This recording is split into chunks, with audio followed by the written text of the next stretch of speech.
templo existía en su época. Hoy en día no hay templo.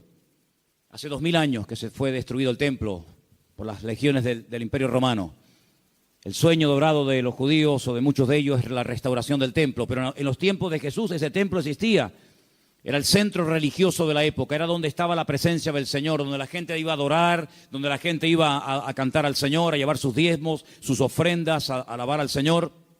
Y cuando salían del templo, hemos leído esta tarde que los discípulos, como buenos judíos, se sentían muy orgullosos de ese templo, que Herodes lo había ampliado. Saben que era el segundo templo que se construyó en la época del retorno de Babilonia, cuando volvieron de Babilonia con Esdras, Nehemías, con Zorobabel.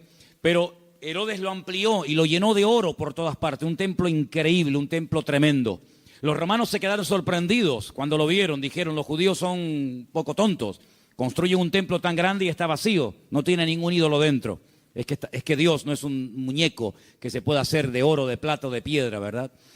Y cuando salían del templo, los discípulos le muestran al Señor las maravillas de ese templo, lo grande que era, lo enorme que era, lo hermoso que era. Y el Señor les da un golpe bajo. El Señor le dice, observarlo bien, mírenlo bien, porque en menos de una generación no quedará piedra sobre piedra de este templo. Efectivamente, 37 años después de lanzar esta palabra profética, 37 años después, el templo quedó totalmente destruido hasta este momento. Desde el año 70 después de Cristo hasta este momento, no hay templo en Jerusalén. Se cumplió literalmente la palabra. Pero la palabra golpeó tanto el corazón de estos discípulos que ellos salieron del templo, bajaron todo el torrente de Cedrón, lo subieron, se van al monte de los Olivos. Y allí dice uno de los evangelios que solamente 4 de los 12 se acercan al Señor y le preguntan aparte, ¿cuándo? ¿Cómo? ¿Cómo va a ocurrir todo esto? ¿Cómo que nuestro templo va a ser destruido? ¿Qué señal habrá? ¿A qué tenemos que observar? ¿Qué tenemos que fijarnos para saber que el tiempo se acerca? Entonces el Señor les da una enseñanza tremenda. Qué importante es preguntar, hermano, de verdad, ¿eh? Si no hubieran preguntado los discípulos al Señor, ¿qué señal habrá de tu venida y del fin del siglo? Nos hubiéramos perdido toda la enseñanza de Mateo 24. Por eso repito, qué importante es preguntar, pero cuidado, no preguntar a cualquiera. No preguntar a cualquier parte, sino preguntar a la persona que te puede dar la respuesta correcta. Porque una de las señales que el Señor dice en este capítulo, y es algo que yo quiero en esta tarde hablar, es que tenemos que estar preparados porque una de las muchas señales de los últimos tiempos va a ser la proliferación de falsas doctrinas. Dice la Biblia, lo leíamos el jueves, que algunos llegarán hasta escuchar. Dice el Espíritu claramente que en los postreros días algunos apostatarán de la fe y escucharán a espíritus engañadores y ahí da una enseñanza tremenda. Entonces una de las señales de los últimos tiempos es que se enseñarán cosas extrañas. Por eso yo vengo ya semanas hablando y quiero volver otra vez a repetir, no porque no tenga otras cosas que decir, sino porque considero que hay que repetir las cosas que se enseñan y más cuando son de vital importancia. Y es que tenemos que orar y tenemos que estudiar la palabra para que tengamos una fe sana. Una fe sana, término que por cierto aparece en Tito capítulo 2, donde el apóstol Pablo dice, oye, tenemos que tener una sana doctrina, pero también tenemos que tener una fe sana. Cuidado, que hay gente que tiene una fe muy rara, ¿eh? Hay cristianos que cuando los oyes hablar, dice, sí, tiene fe, pero es una fe un tanto rara, un tanto extraña, una fe mística. Yo puse unos ejemplos unas semanas atrás, no sé cuántos de ustedes lo recordarán, cuando algunos discípulos dijeron al Señor, Señor, no nos quisieron recibir. No nos han dado la bienvenida. ¿Tú quieres que oremos para que caiga fuego del cielo y lo destruya? El Señor dice, alto, ¿qué estáis diciendo? ¿Estáis locos? Tenían fe, pero cuidado. La fe no es para destruir. La fe no es para hacer daño. La fe no es para orar para que caiga fuego del cielo. Dice, ustedes no saben bajo qué espíritu, bajo qué influencia espiritual están ustedes hablando. Que no. El apóstol Pablo, ¿os acordáis? Le decía a Timoteo, la fe que ahora tienes es una fe no fingida, es una fe sincera.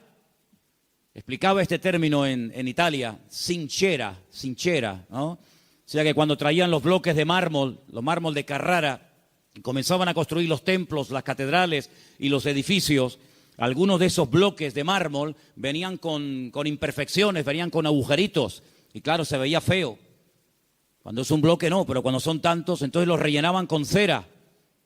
Y parecía como que no había ningún defecto. Pero cuando daba el sol con fuerza contra aquellos bloques, se derretía la cera y se veía horrible, horrible. Decían, manden bloques sin cera, manden bloques sin cera, para que después cuando salga el sol no se quede esto de una forma tan fea y de tan mal aspecto, ¿no? Entonces el apóstol Pablo decía a Timoteo, la fe que tienes no es una fe fingida, no es una fe de máscara, como dice otras versiones, es una fe que primeramente habitó en tu abuela Loida, y después la tuvo tu madre, Eunice, y ahora la tienes tú. Entonces tenemos que preguntarnos de vez en cuando en qué estamos basando nuestra fe, en emociones, en sentimientos, en sueños, en experiencias o en la palabra de Dios. Yo me quedo sorprendido, muy sorprendido, porque de toda la vida hemos sido conocidos como el pueblo del libro.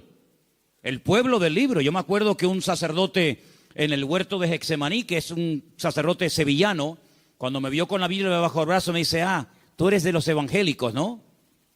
Porque ustedes siempre están con la Biblia en la mano. A mí me echó un piropo tremendo. Si pensaba que me iba a ofender, es todo lo contrario. Efectivamente, hemos sido conocidos y hay de nosotros que nos dejen de conocer por dejar de utilizar el libro, las Sagradas Escrituras, ¿verdad? Pero hay un desapego últimamente tremendo.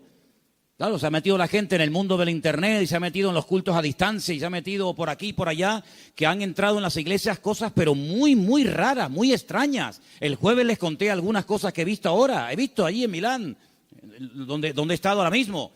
Creyentes que están asustados, creyentes que si la maldición, que si... Pero vamos a ver, hermanos, pero dice la Biblia que somos más que vencedores, que mayor es el que está en nosotros que el que viene contra nosotros.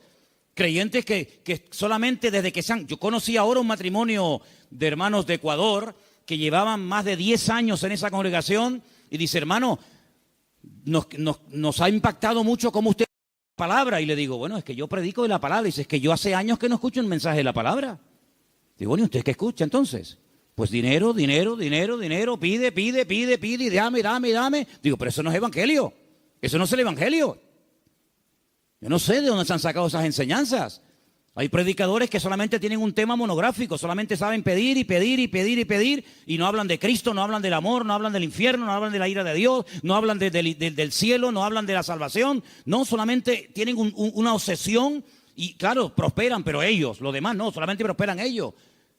Y se autofinancian con su don y se pegan la gran vida asustando y manipulando y tergiversando la escritura. Y esto hay que denunciarlo. Ya está bien de hacer el tonto, ya está bien de decir, bueno, es que son siervos de Dios. No son siervos de Dios. Ellos se llaman siervos de Dios, pero la mayoría de ellos utilizan el púlpito para pegarse la gran vida y lo último que hacen es predicar la palabra, cosa que deberían de haber hecho siempre toda su vida.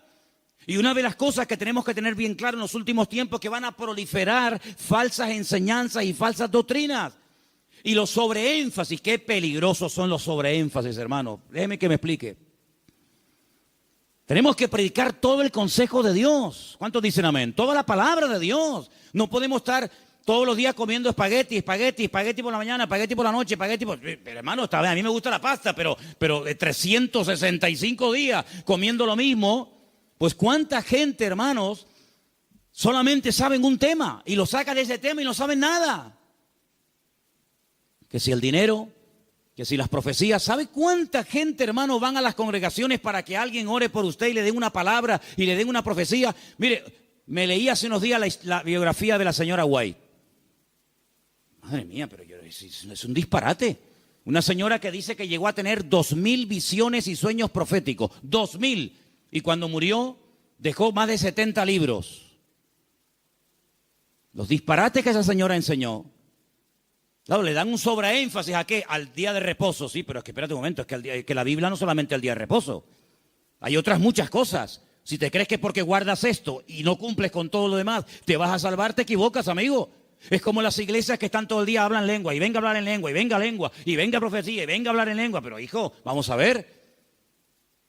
El apóstol Pablo decía, y si alguien entra en una iglesia y ve a todo el mundo hablando en lengua, ¿qué van a decir? A ver, dígalo usted. ¿Usted qué diría? ¿Que están locos? Pero ¿cuántas iglesias son así? ¿Cuántas iglesias son así que parecen locos? Yo fui hace muchos años a una congregación en Las Palmas y bueno, yo estaba predicando y en medio de la predicación se levantaba la gente, se caían ahí al suelo y empezaban a gritar y a revolcarse y yo decía, ¿qué le pasa a esta gente? Entonces yo miré al pastor que estaba allí y le digo, ¿qué le pasa? Dice, no, es el poder de Dios. Digo, ¿cómo es el poder de Dios? Pues si está haciendo el perro. Estaba haciendo el perro. Y el otro en la esquina poniendo un huevo. Digo, ¿pero qué poder de Dios? La Biblia dice en Romanos 12 que el Señor es nuestro culto racional.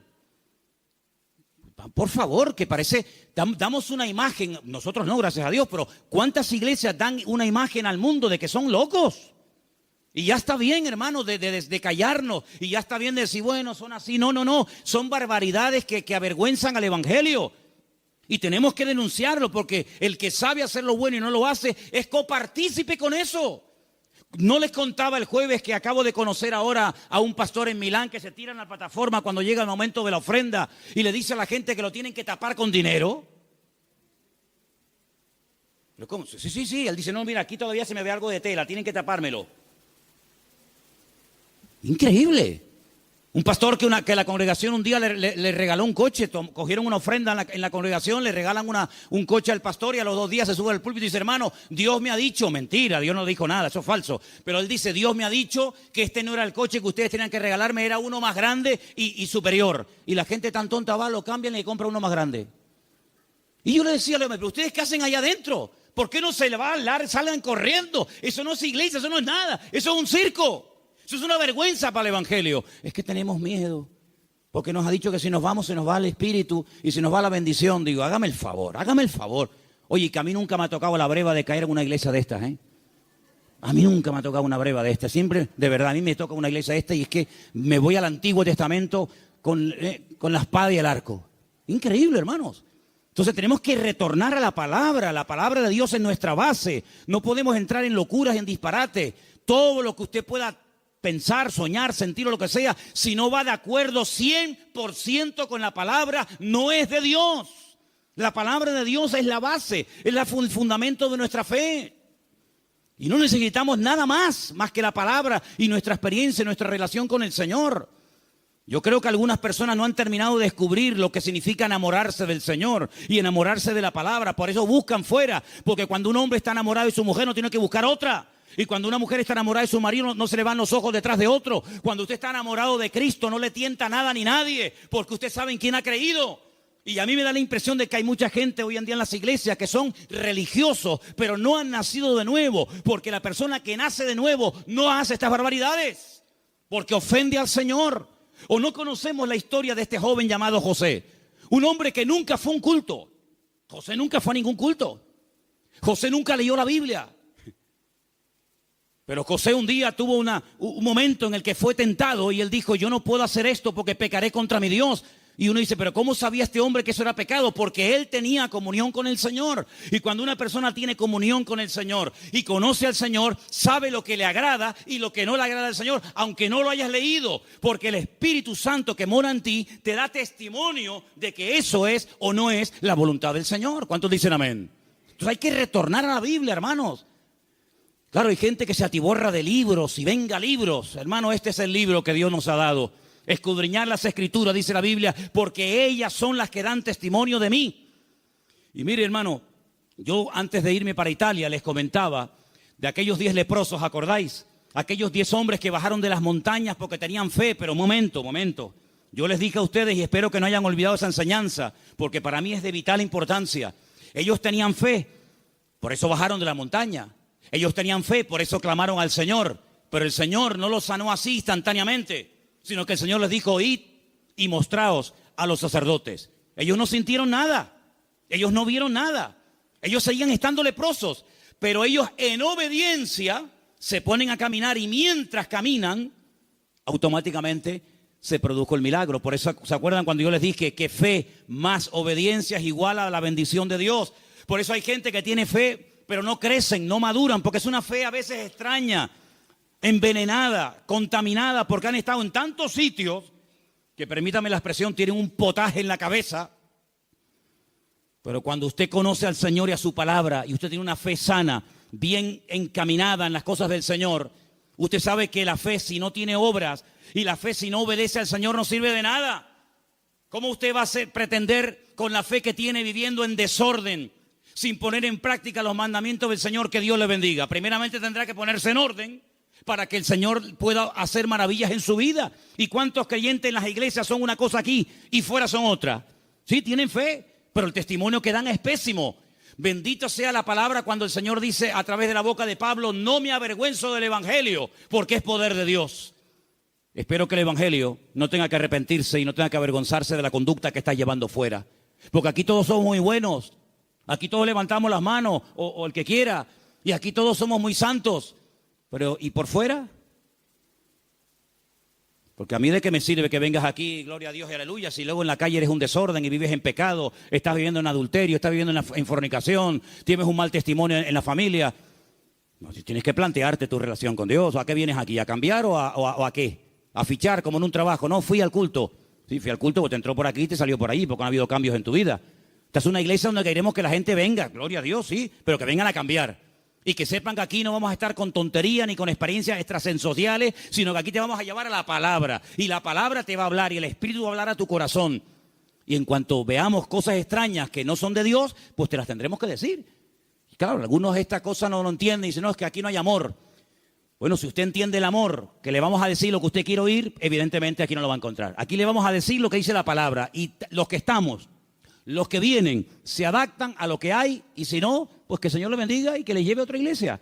Pero aquí no vamos a ceder ni un milímetro por agradar los oídos, por tener mucha gente, porque si tener mucha gente significa bajar el listón de la santidad de Dios, amigo, hasta ahí hemos llegado. La palabra dice que sin santidad nadie verá al Señor. Me da igual si es fulanito de tal, don fulano de tal. Sin santidad nadie verá al Señor. Es que yo canto, que me da igual. El diablo canta mejor que nosotros. Sin santidad nadie verá al Señor. ¿Qué es santidad? Vivir como Dios manda. Es que yo no quiero vivir como Dios manda. Pues a ver lo que haces. A ver lo que haces. Porque tarde o temprano te vas a sentir confrontado con la palabra. Claro, la carne siempre te va a decir que no pasa nada. ¿No se lo dijo Satanás a Eva? ¿Qué le dijo Satanás a Eva? ¿Por qué no comes? Y dice: porque Dios me ha dicho que si como muero. ¿Y qué le dijo Satanás? No, eso no es así. Tú no vas a morir. Come para que veas. Y le creyó al diablo. ¿Y cuántas veces creemos que Dios está equivocado, que es injusto con nosotros, cuando la palabra del Señor nos dice que en los últimos tiempos el enemigo va a ser tan sutil que muchas veces le va a permitir a la gente tener esa falsa seguridad de creer que estoy en desorden y en pecado, pero Dios me va a bendecir igual? No, mi amigo. Las consecuencias, tarde o temprano, de una vida en desorden son terribles, porque la paga del pecado ha sido y es y será siempre la muerte. ¿Cuántos dicen amén? Hay tres cosas que tenemos que tener claro a estas alturas. Primero, ¿a qué nos ha llamado el Señor? ¿A qué nos ha llamado el Señor? ¿Tú sabes la tranquilidad que tú tienes en tu corazón cuando tú sabes a lo que te ha llamado y a lo que no te ha llamado el Señor? No tienes que estar imitando a nadie. No tienes que viajar por el mundo entero buscando el sistema, el método en Colombia, en Venezuela, en Cuba, en Puerto Rico, en Toronto. Yo no tengo que ir a ninguna parte. Lo que dice la Biblia: entra en tu aposento y tu Padre que te ve en lo secreto te recompensará en público. Claro, es más fácil coger un avión y irte a Corea, a ver lo que hacen los coreanos. Es mucho más fácil coger un avión y pagarte el pasaje como Jonás, que preferiría pagar el pasaje, ¿verdad? Y mantener la rebeldía que dar marcha atrás. Es mucho más fácil coger un avión y decir: a ver, una iglesia que esté creciendo mucho, a Nigeria, ahí nos vamos todos. Ahora a Pensacola, ahora a Toronto, ahora, hermanos, a donde tenemos que ir, dice el Señor: venid a mí, los trabajados y cargados, que yo os haré descansar. ¿Cuántos dicen amén? Entonces, tener claro a lo que nos ha llamado el Señor y a lo que no nos ha llamado. No hay una iglesia 100% completa. Yo les digo, esta iglesia no es completa. Tenemos muchas carencias. No somos una iglesia fuerte en misiones. No tenemos misioneros ahora mismo en el mundo. Tenemos un montón de carencias. Pero creemos que hay un área en la que el Señor nos puede utilizar. Pero hermanos, hay congregaciones que pretenden hacerlo todo, lo entienden todo, lo saben todo. Y la Biblia nos enseña que somos un cuerpo y que nos necesitamos los unos de los otros. Y capaz que lo que el Señor nos ha dado Tal vez no lo tenga el hermano de la esquina, pero el hermano de la esquina seguro que Dios le ha dotado con algo que nos hace falta a nosotros. Y así nos complementamos y trabajamos en el mismo sentir, en un cuerpo en el Señor. ¿Cuántos dicen amén? Nuestra identidad, ay hermano, la identidad. Esto es algo que trae de cabeza a miles de personas, porque la gente tiene que tener una identidad. Y si no la encuentran en la casa, la va a encontrar en el fútbol. Y si no, en cualquier otro lado. Nuestra identidad, ¿de dónde viene nuestra identidad? Nuestra identidad viene de Cristo. Nuestra identidad viene del Señor. Yo no tengo que ponerme ahora todo el cuerpo lleno de tatuajes para sentirme, digamos, querido y respetado por un cierto sector de la sociedad. No. ¿Sabes qué? Yo he sido aceptado por Cristo tal y como soy, con mis defectos, con mis virtudes y con mis debilidades. ¿Cuántos dicen amén? Ahora, si usted tiene complejos, si usted no se termina de aceptar a sí mismo, pues usted no va a crecer y usted no va a madurar hasta que tú no le des gracias a Dios por el cuerpo que tienes y le digas gracias Señor porque tú me hiciste así, usted no va a poder disfrutar de la vida. Su identidad tiene que venir de la fuente. ¿Y cuál es la fuente de la que bebemos? Nuestro Señor Jesucristo. Eso nos ayuda a descubrir nuestras limitaciones. Eso nos ayuda a saber lo que tenemos y lo que no tenemos. ¿Han oído el pasaje del libro de los Hechos cuando dice la Biblia que a la hora de la oración subían Pedro y Juan al templo a orar y dice que había ahí un mendigo que les pidió limosna? Lo conocéis, ¿verdad? Conocido. ¿Qué le dijo Pedro al paralítico? No tengo. ¿Qué? Fíjate tú, un hombre que con la sombra sanaba a los enfermos. Un hombre que oró por muertos y los resucitó. Un hombre que caminó por encima de las aguas. Un hombre que un día fue a pescar, le abrió la boca al pez y sacó una moneda dentro. ¿Te imaginas que nos pase eso a nosotros? Un hombre que vio milagros del Señor y dice, no tengo ni plata ni oro. ¿Tú te imaginas que ese hombre fuera un predicador hoy en día? ¿Sería multimillonario? Si muchos son unos mequetrefes que no saben ni hablar en público y viven a cuerpo de rey, tú imagínate un predicador hoy en día que tuviera el currículum que tenía Pedro. Sería algo increíble. Pedro dijo, no tengo ni plata ni oro, pero tengo algo que ni con todo el oro del mundo puedes comprar. Y le dijo al hombre con toda la autoridad, porque sabía lo que tenía. Porque cuando uno sabe lo que tiene, se mueve con autoridad. Y cuando no sabes que tienes eso, pues mejor estate quieto. En el nombre de Jesucristo, levántate y camina. Y el Señor hizo un milagro tremendo. Entonces las iglesias, los creyentes hoy en día, tenemos que saber a lo que Dios nos ha llamado. Tenemos que saber lo que tenemos y lo que no tenemos.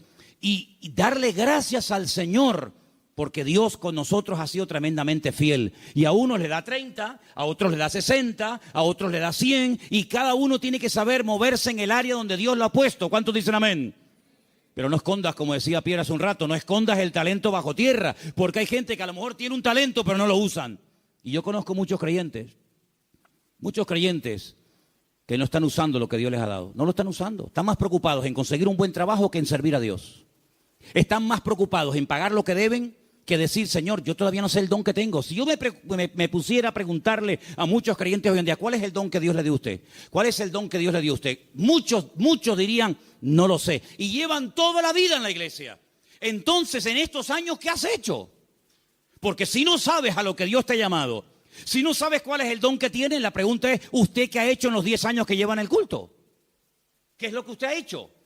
Queridos hermanos, es el tiempo de que le preguntemos honestamente al Señor, y está el año a punto de terminar, Señor, ¿en qué área tú quieres utilizar mi vida?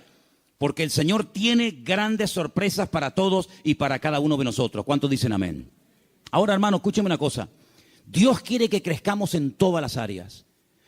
Como dije antes, el sobreenfatizar algo, el crecer demasiado en un área, olvidándonos de otras, lo que produce son monstruos. Hay gente que le da un énfasis tremendo a la oración. Y claro, la oración es muy importante, hay que orar, claro que sí. Pero no tienen ni papa, no tienen ni idea de la Biblia. Por otra parte, hay gente que está todo el día con la Biblia, leyendo, memorizando y estudiando, pero nunca oran. Luego, tenemos que crecer con un equilibrio, de tal manera que no seamos como un monstruo que crece mucho en un área, pero nada en otro área. Y tenemos que dedicarle tiempo al Señor a decir, Señor, yo quiero crecer espíritu, alma y cuerpo, como dice la palabra. ¿Cuál fue el último libro que leíste? Sin contar la Biblia. ¿Cuál fue el último libro que leíste? Hay cristianos que no leen nada. Hay cristianos que no leen nunca nada. ¿Cómo van ustedes a contactar y cómo van ustedes a evangelizar y cómo van ustedes a dialogar con personas del mundo que no leen la Biblia, sino que leen y están preocupados con otras cosas? Si tú no estás puesto en lo que el mundo habla y comenta, ¿cómo vamos a alcanzarlo si no sabe ni por dónde empieza una conversación, ni por dónde termina? Hay gente que no trabaja, ni estudia, ni hacen nada, y son las víctimas y son las personas más propensas a caer en desánimo, en depresión y en pecado. Una vez leí un refrán, no es bíblico, pero decía algo así como: Satanás busca a una persona desocupada para darle una ocupación.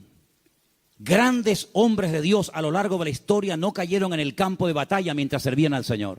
Grandes personajes de la historia no cayeron cuando estaban activos sirviendo al Señor, sino en tiempos de ociosidad, cuando se aburrían, cuando no tenían otra cosa que hacer, porque para pecar hace falta tener tiempo. Por lo tanto, no desperdicien el tiempo, hermano. Pídanle al Señor: Señor, ayúdame a utilizar el tiempo. Si tienes tiempo libre, ponte a orar, congrégate, busca un libro, un buen libro para estudiar, para servir al Señor, para prepararte, pero no estés todo el santo día sin hacer nada, porque eso tarde o temprano se va a volver en tu contra y te va a crear grandes problemas. Quiero también comentar algo que para mí es de vital importancia. Hay gente que por la timidez, por el temor, por el miedo al qué dirán, no terminan nunca de dar el paso. Y déjame que te diga que hay una mujer en la Biblia que tenía un tesoro increíble.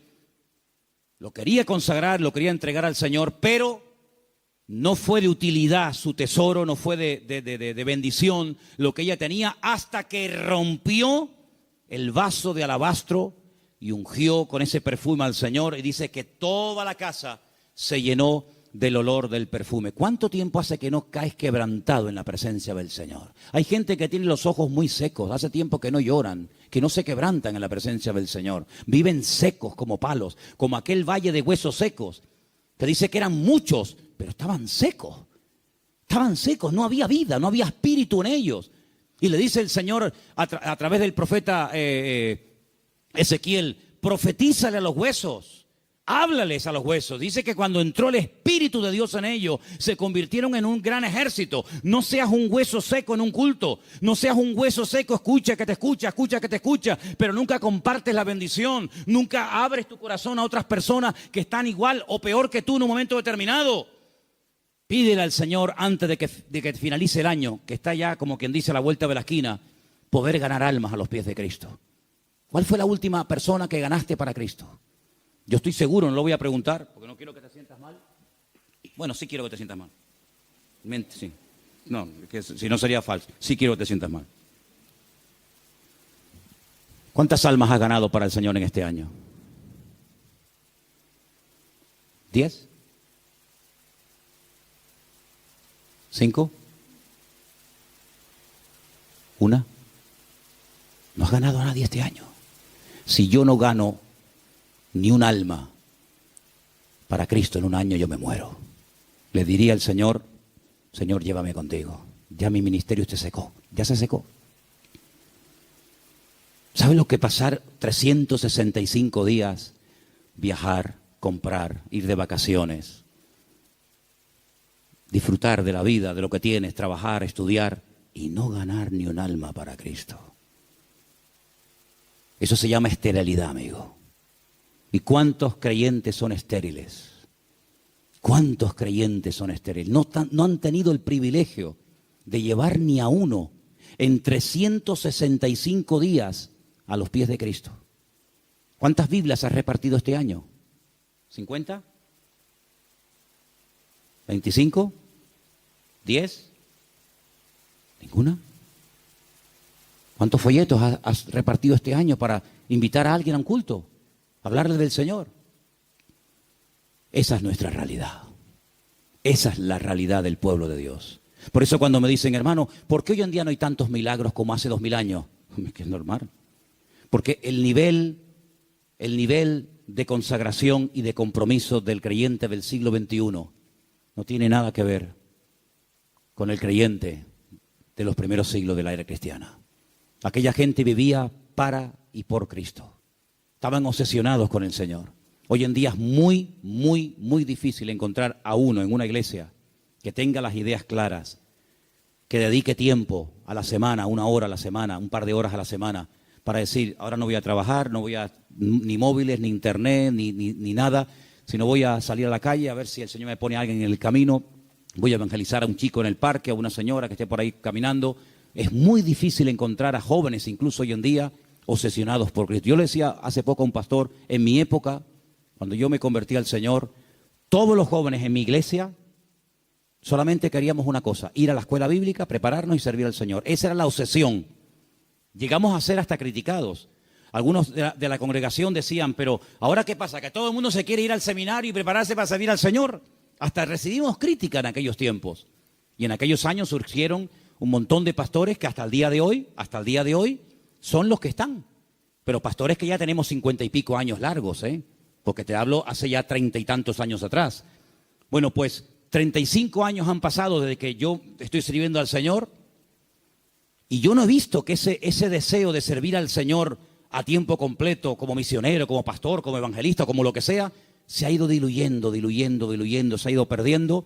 Y tú puedes observar hoy en día en los púlpitos que los pastores pues ya tienen de 50 años para arriba, si no más. Dime qué pastor hay, nómbrame 10 pastores en Tenerife que tengan 21 años como yo fui el primer pastor.